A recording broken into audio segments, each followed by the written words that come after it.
Okay. Where's the phone? Let me check. Did it ding? Did I have no idea. But here we are.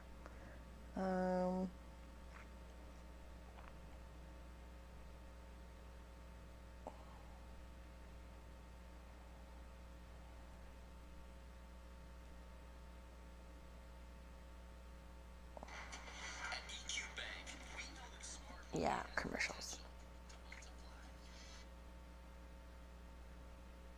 All right, how about now?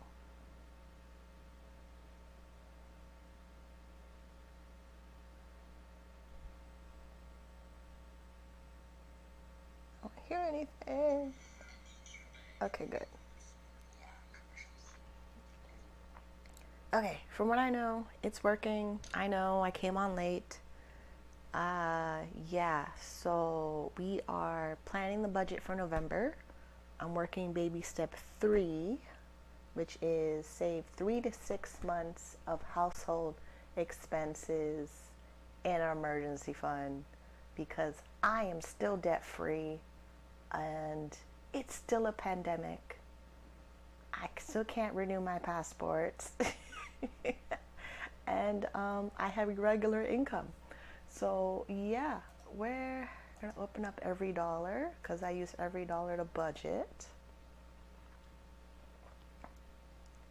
Don't want to close anything, so I make sure I can see everything. And chat's open. Chat is open, people. All right. All right, let me log into every dollar. Okay, and then share my screen. How does it look? I know, I have a delay. Like, I'm sharing my screen and there's a delay.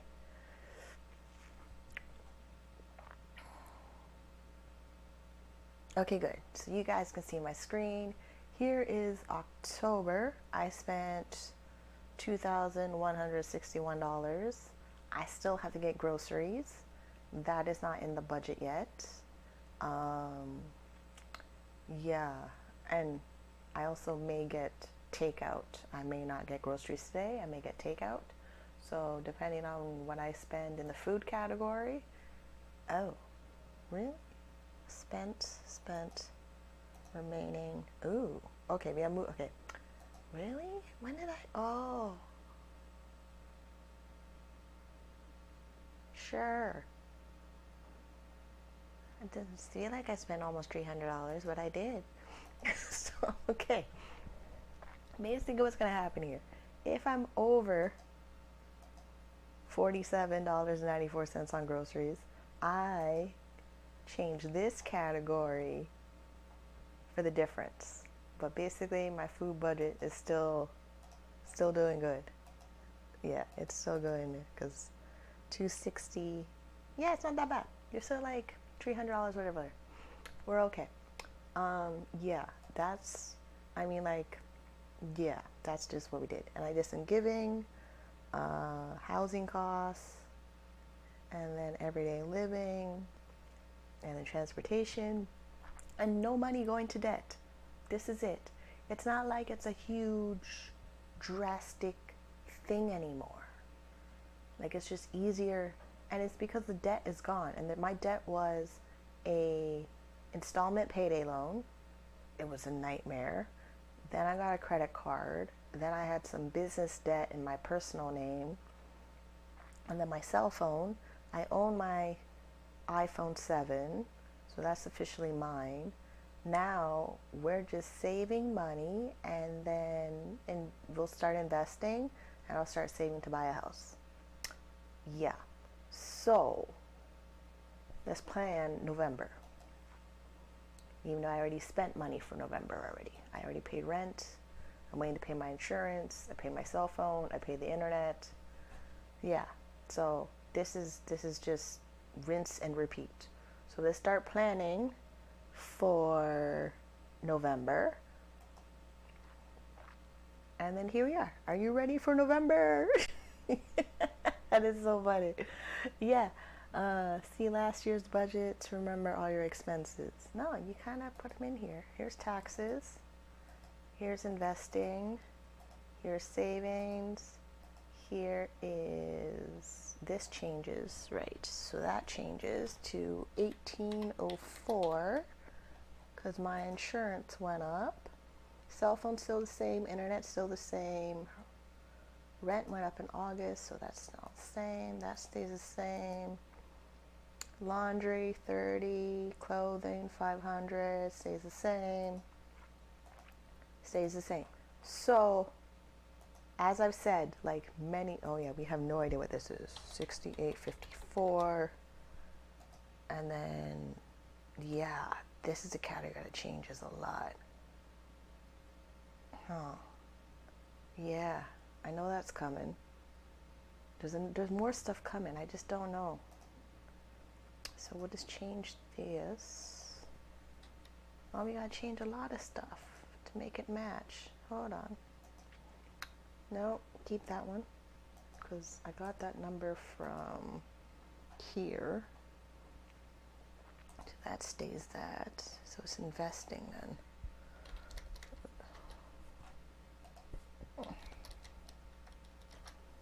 Okay. Wow, really? Wow. Okay, then, hold on. Yeah, I'm only trying to make the budget show like it's an every dollar budget. This is what we're doing. But, yeah, because I kind of, it's not even that complicated. Like, if I want to make it complicated for you people, but I don't know how to make it complicated. And let's make these numbers even. I really don't.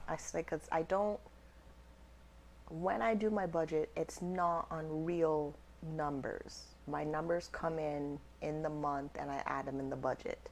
That's why you'll see, I always show you how much I spent for the category, how I plan the budget. I plan my budget like I'm setting a goal, like a really big goal. So this is why my budget looks the way it does. I don't use my real numbers. You know what I really spent, and then you'll know when I reach my 3 to 6 months savings for household expenses, and then I gotta work on 3 to 6 months for my business expenses, and then investing. Yeah, and that's it. Like, I'll be investing, but you won't know how much I'm investing. You'll know that I have my emergency fund. You'll know how much my emergency fund is. And that's it. And then you'll probably know how much my savings in my business account is, the savings part, like the 3 to 6 months retained earnings, that. And after that, it's just show you what I spent for the month, show you how to use the every dollar budget the way that I've set up the numbers to work as a fictitious example. And then I ramble on for 20 minutes or so until I'm exhausted, and then that's it. So this will become $12.49 because I want it to say an every dollar budget. Okay, 21 cents. Who gets it? Okay, make that 10 cents. And then make this one 11. All right, make that 11. Yeah, this is it. I'm just literally showing you how to use the budget. You will use your numbers in your own house. I am broadcasting this on the internet, so I am not showing you my real numbers. I'm not. There's just too many personal variables that have developed over the 9 months of getting out of debt that I'm no longer showing you my real numbers. It was real debt. That was really $8,080 I paid off. I really did file bankruptcy. I really have horrible credit because I filed bankruptcy. My credit score is 600 right now, which is awful. And yeah, but it's like below average if you depend on this credit score or whatever stats. But I have my net worth calculator. When I go look at it, even my net worth calculator, I don't show you my net worth calculator because my net worth is my net worth. I'm not going to show you that. But I'm very, very happy with my net worth calculator. Like really, really happy. like the total amount of savings that I have for taxes, my business, my registered disability savings plan, and my emergency fund. Those are I'm very, very, very happy with. Like even this, my quick budget over here. Like I know I planned out my emergency fund already, so I'm ready because I have 1 month in my emergency fund. Like we know what's in the emergency fund right now. There's 2,000. Yeah, $2,800 83. 2,883 is in the emergency fund, and I'm trying to get it up to $40,000. Like ultimately, that's what I want my emergency fund. But we'll work up to 3 months and 6 months, and then yeah, and then it's if I need to tap into my emergency fund because of emergency reasons, I already budget out my emergency fund to handle my month, so that way I'm not trying to rebuild my credit to go back into debt, and I'm not payday loan people. They can cash my US checks. I've established that, but that's about it. That's really about it. And then I have this other budget for other stuff, and then I have my goals for each account. Every dollar that I expect to receive has a plan of where it would go, and that is it. Like that is it. Like it's really, really that simple. Like I mean I want to make it more difficult for you, but it's not. And then I income track my webcam earnings to know when I reach payout, and then I just keep myself on goals. I visualize my goals all the time, and the spreadsheet puts my goals into direct numbers. I know my numbers. I know what I need to hit, and each time I hit certain milestones in my numbers, I just refer back to a different part of my spreadsheet, and I just follow it in alignment with the baby steps, which is here. I'm working baby step 3. Like I'm working baby step 3. That's it. Like, yeah. Every dollar is great to track my spending, which is why I use it, because it's an app on my phone. It's a free account. I go in, I set up my budget. It tells me it's a zero-based budget. So every time I go in and I do my budget, it has to say it's an every dollar budget to show that every dollar is used up in each of these categories. I set my budget up in categories of giving, taxes, investing, saving, housing, food, everyday living, transportation. My everyday living is broken down into laundry, clothes, grooming, and pocket money. That way I just don't have to nitpick at every little thing in the budget. And then my savings, there's a bunch of savings accounts in multiple places that I try to keep track of. Yeah, like that's it. And then I have to keep track of stuff my disability puts limitations on me for. And it's no longer a limitation because there's a plan of what we'll do when we reach each stage of my financial life. Yeah, like that is how I have it set up. I really don't know what else to tell you. Of this is how I have my budget set up. This is what I plan on focusing on. And then I just focus on working. I focus on working. The money comes in, it goes into the budget categories, and I'm not stressed. I'm not. Even though, yes, okay, disability is very limiting. It's no longer limiting. It's no like it's even that I worked out a system on how to work with that. That's not there's no limitations right now.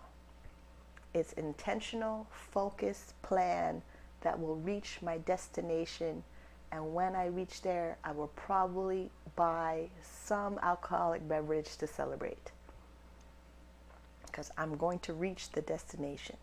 I don't know if I'm buying a house. I know I'm not going to live here for the rest of my life. I know I need assets, which is my retirement savings accounts. I'm not really big on real estate. We're not going to go into real estate. I have my online affiliate business, and that is it. And then I take a lot of naps. I play a lot of video games, and that's like, yay. Like my life is systematically designed in a way where I only do like 6 things for the day and I'm done. And I've been practicing waking up at 8 o'clock in the morning so I can get more things done before 2 o'clock. Me waking up at 8 a.m., no kids, there's no kids shuffling anywhere. I feed myself, I shower, I listen to my podcasts, I may go buy breakfast, I come home, I get online, I make my money, I log off, I take a nap, I read a book, I'm going to start exercising, working on the exercise bike. Exercise bike, saving for the exercise bike will happen after I have 3 months of my emergency fund. Right now we got 1. We need 2 more. Then I start saving for the exercise bike. And an Instapot and a waffle maker. Yeah, like those are the goals I have. Where's my goal sheet? Hold on. I remember I'm doing that. Oh, budget notes and goals. Here we go. Yeah. Did I change stuff? Right. And for me to buy a house or even rent a really nicer apartment, I'm going to have to improve my credit a little bit. A little, like for the whole buying a house and getting a mortgage, the rules are my credit score has to be 680 or higher. It's like 620. I'm going to have to improve it. And to improve it, I'm going to use a credit card to improve it because there's multiple ways of improving your credit score. Like, it's ridiculous of how many ways to improve your credit score. I'm going to go away getting a credit card. I get a credit card again. I get a secure card. I give them money. They give me back a credit card. I pay the bill on time on the credit card. I use it. Then I establish my credit to apply for an unsecured card, which is basically you show approval that you can handle borrowing money, and then they give you a card, and then I go into saving for a down payment on the house, then finding a mortgage broker, and then a real estate agent. Real estate agent is either going to be my dad or a friend that I know that's a real estate agent, and then I already picked out the builder that has multiple properties in the city. I'll start there. Like it's already written in the plan. Like should I show you the plan? Hold on. Yeah, it's in the plan, and I change the plan as things change based on information towards the plan. That is it. Like, yeah. Like, I started with the baby steps. We started here. We started with the baby steps, and then I add in details specifically for my situation that I'll work on so that I can have all the things on my vision board. Yeah. As much as it's great to have a vision board, you need to make a detailed plan of how it's going to happen, and then when it happens, just enjoy what happened, and then move on to a next step.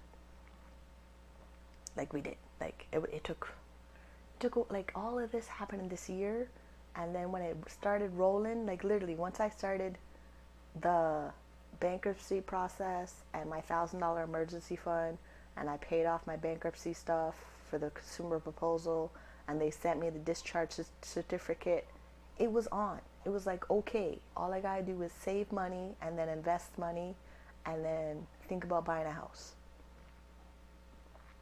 Yeah, and then Dave Ramsey says it every single day at 2 p.m. to 5 p.m. Monday to Friday. These baby steps. So for 3 years straight, his voice was in my ear 3 years straight, drilling in my head, this is the plan. Why aren't you doing the plan? All these people are doing the plan. Like, that is where we are right now. And me being a cam model, it doesn't matter. It's still the plan. It's still the plan. I have irregular income. Okay, there's a solution for that. Okay, there's a solution for my money comes in and sometimes a bank will hold my check on hold for 30 days. There's a plan for that. Like, choose a different payment method that's a little bit more accessible for my money. I did that. Work on websites that I know I can make money. We're doing that. Increase my income with multiple streams of income and skill sets I'm really good at. I did that.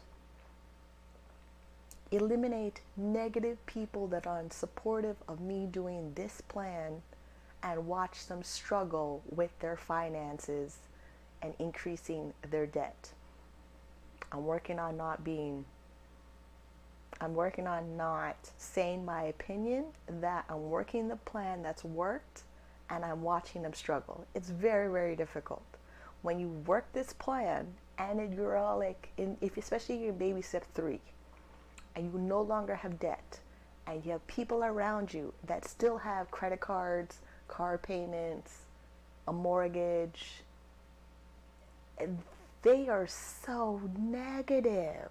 Oh my gosh.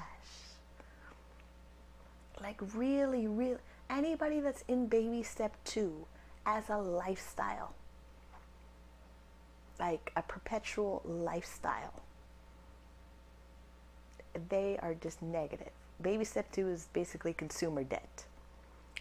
And there are some people that choose to be in that category of having consumer debt for the rest of their lives. I don't know why. I really don't. I really don't know why they're doing that.